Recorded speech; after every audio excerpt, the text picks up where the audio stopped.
Hey everyone, this is Andrew from Private Investigator Advice, and this is going to be another tech news episode for private investigators, basically to keep everybody kind of updated on the techie things going on that might relate to investigations.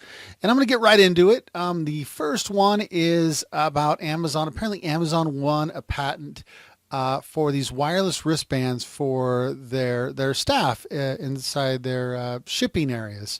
Basically, just in general, I guess Amazon, every employee in these warehouses have this electric device, and basically they get a notice like, hey, go pick up this item from this box in this row, basically somewhere in this warehouse, and they have a certain amount of time to go do this.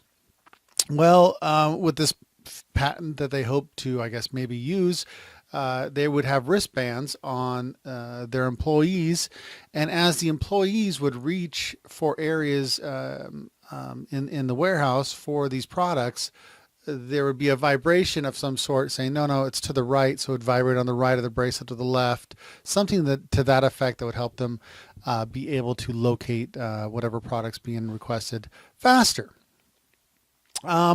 So I think one of the first things that I was reading about it is there's a lot of naysayers regarding this. A lot of people who are writing about this saying, really, this is just another way for Amazon to kind of keep track of their employees, of what they're doing and where they are, where their time is being spent.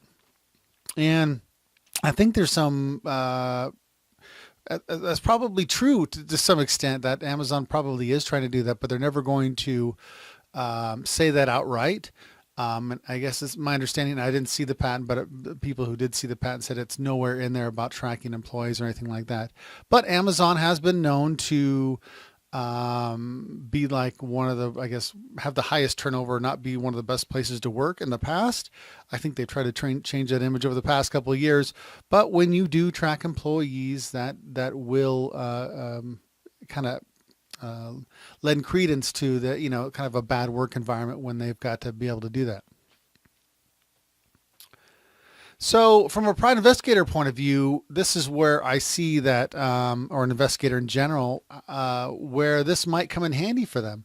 And I look at it in a sense of, like in the workplace when people get hurt, you can, if you had these bracelets, maybe it could confirm or, a claim of getting hurt in a certain area at a certain time.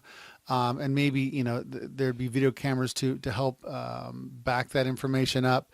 So in that sense, if it's about that kind of stuff, that might help Amazon in the future, maybe in regards to claims at work.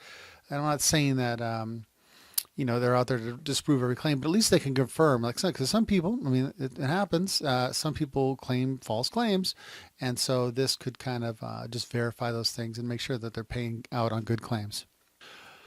All right, and in this week, what I did do is I did review a portable scanner from Viewpoint. I'm not going to get into it now, but basically it's again, like it says, it's a portable scanner. I want you to check out the review, see if it's something that you would find handy. I think a portable scanner is something that probably any field investigator should have. Not necessarily, someone who's just doing surveillance, but somebody who's interviewing, people or claimants or whatever.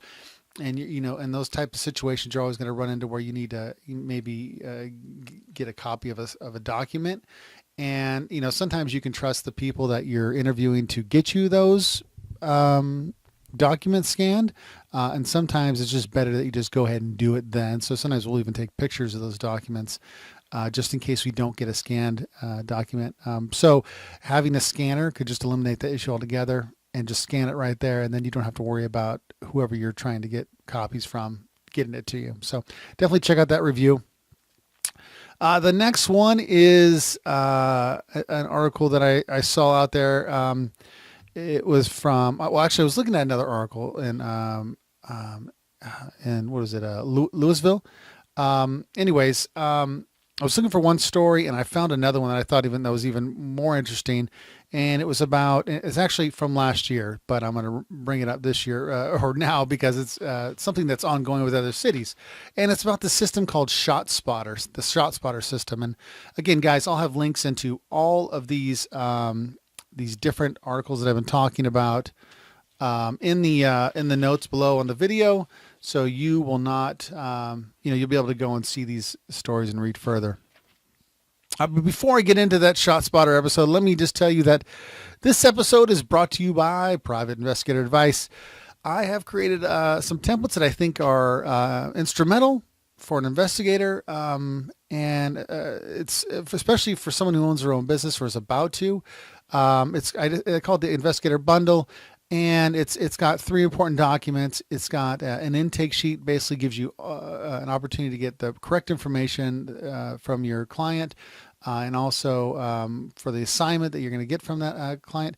And then the next step would you'd get a retainer agreement, and that would just basically set out the terms of what was going to happen, how much money was going to be paid, what was, what's going to be charged. So your client understands exactly what's going to happen and what's expected of you, and your client knows what's expected of them, because that's just as important as well. And then I got the surveillance template. Every investigator needs a surveillance template, especially if you do surveillance. And so that basically, breaks up everything you need to put in there, where it needs to be. And it's kind of formatted in a way for you. And to make sure you guys knew exactly what should be in there, I provided a example report.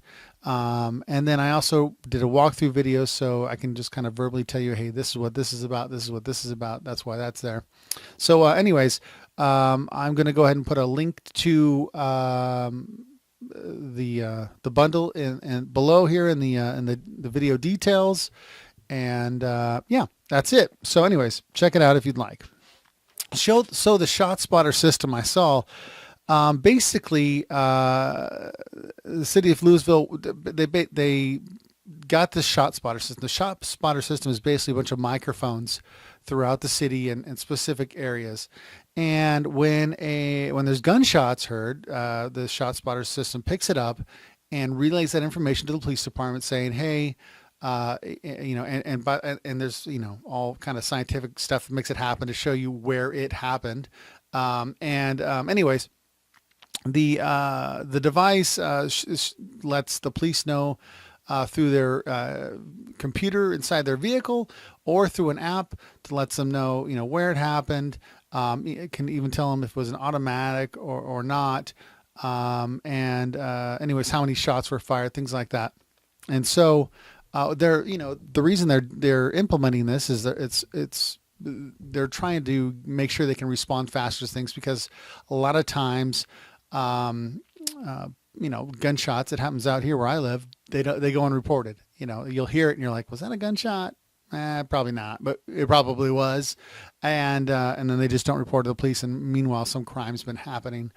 Anyway, so they hope, and I'll have there's some, sharing some videos in the actual article of this. It shows kind of like how they can respond, faster. So, the person who's shot can't get away. They're trying to get there just as it happens. So anyways, how does this, apply to a private investigator? Well, I got to thinking, like, well, first of all, I would hope that this, I don't know that it is, but I would hope that if it's not already, that it should be, public information where these gunshots are heard. I know that the police are paid for it. They paid it took them like a year to implement, and it's cost them like $1.25 million to get this all going. But I would hope that it'd be public information at some point for the public, and I think that would help investigators, potentially for specific assignments they might have.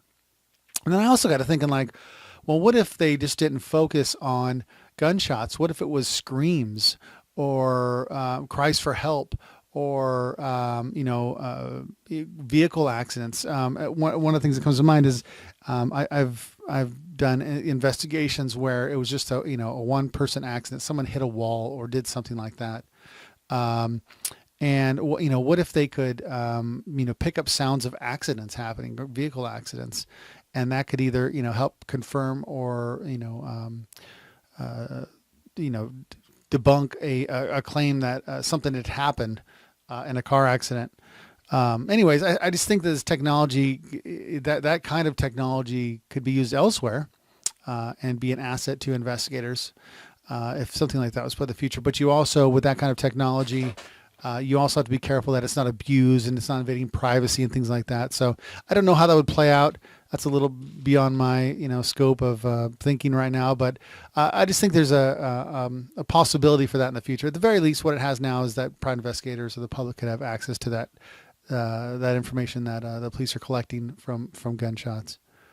Okay, on to the next story. I guess Airbus has been testing, or just got done testing their flying taxi. And I guess last year they had announced that they were gonna test fly this taxi, this one person, I think it was, taxi, by the end of last year, and they ended up just doing it in January, I think it was. And anyways, they were able to take this. It's like an oversized quadcopter. That's what I think of it when I see it. One person quadcopter kind of thing. It's not a quadcopter, but you get the idea. Anyways, they were able to take it up to 16 feet for less than a minute. And yeah, apparently it was, a successful flight. They actually did a couple of them. So up to 16 feet for less than a minute, a couple times the next day as well. So then I digged a little bit deeper because I thought, well, first of all, I thought that was interesting to begin with. And I also found out that there's like 5 or 6 other companies that are actively and seriously pursuing this. One of them was Uber, but unfortunately, I didn't dig that deep into it. But apparently, they're looking into this type of technology for flying taxis, if you will. I guess it's called Project Kitty Hawk. One of Google's founders is pursuing that, and that's not really a taxi per se. It's more like just a one-person vehicle, like a flying.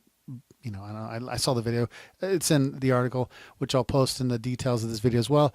Yeah, it's like a little flying motorcycle. Really, it was kind of neat. There's Volocopter. There's eHang. I have seen a lot of those kind of like YouTube videos for that. Anyways, I think there's one more. I'll leave you out here so you guys can Google this on your own. Uber eHang, Aeromobile, Project Zero. Yeah, Volocopter was another one that's actually had a little bit more successful flights out there. It looks like a 2-man kind of little helicopter, quadcopter, I don't know, drone looking thing. Anyways, again, you can check that out for yourself. But I thought about it from like, I think eventually this kind of things going to be more accepted. It might just start off with the drones being more accepted and, in society. I think people are still very defensive about them, and there's plenty of laws being made about them. But eventually, I think this type of technology is going to go mainstream. I don't know if it'll be in my lifetime, but I think eventually it will be. As traffic becomes worse and things like that. So how does that look for us as investigators in the future? I honestly don't know what it'll look like for surveillance investigators, like how that will change surveillance or what the laws will be in the future, but that's certainly something to think about. And also just as investigators going to different locations and, interviewing or things like that. I mean, I drive a lot. I mean, I can just tell you, like, I had a case recently, like the commute was 2.5 one way and it was 3 hours back. And that was just, that's kind of the norm. And imagine if I had something like this where, okay, now my commute's only 30 minutes, because I could just fly there. Not for surveillance necessarily, but just like in general to an assignment, to go take photos or interview people. That could be game changing for a lot of people. Anyways, just something to kind of think about in the future. Definitely exciting technology going on. And let's see here. I think that's all I had for you guys today. We had Amazon tracking employees, number 1. We had the review that I just did, the Viewpoint Magic Wand portable scanner. I'll have the video for that posted soon. I'm debunking whether it's actually a magic wand or not. And also the ShotSpotter system, being able to track where gunshots are fired. And reporting within 30 seconds to the law enforcement of when it happens, and then also the Airbus flying taxi. I hope you guys enjoy these, and that's it for today, guys. I will see you guys next week with another one. Bye.